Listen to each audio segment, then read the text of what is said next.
Okay, I'm absolutely exhausted today. So me and Dave are lying on the sofa.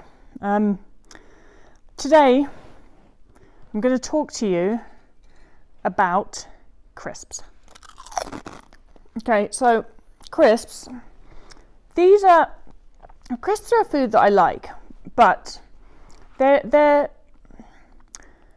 not like, they're just something that I probably eat quite a lot of, and I like to eat a lot of.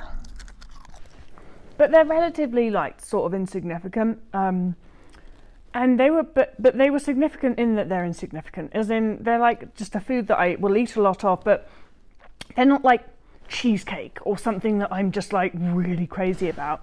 I just really like eating them. They're just good to have around, and I just buy the huge bags, so I don't know how many bags of crisps I go through a day, but it's probably many. Do you like crisps, Dave? Oh, yeah, all right. Well, you have that one then, sweetheart. There you go. Okay, so the reason that crisps are significant to me is that for about 10 years I didn't eat them at all. Because my brain would have considered them as something that was really high calorie, but not worth it.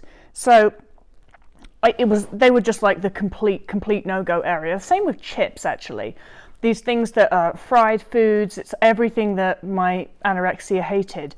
And I like them, but I didn't like them enough to justify eating the calories. So sometimes I'd allow myself when I was sick to eat things like chocolate and really things that I knew I absolutely loved.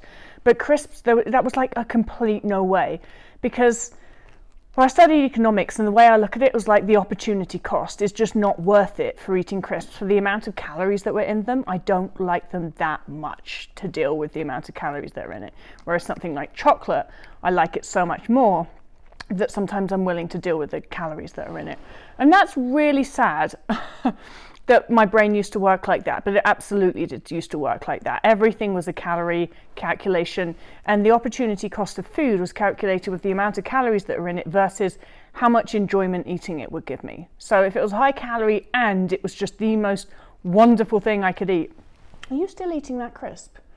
If it was high calorie and amazing, sometimes, maybe if I worked out a bazillion hours or restricted a lot, I'd let myself eat it. If it was high calorie and mediocre, there was no fucking way I was going to let myself eat it. So, but the point is that crisps, Stinky's in on the crisp action now. Stinky, oh, you're so cute.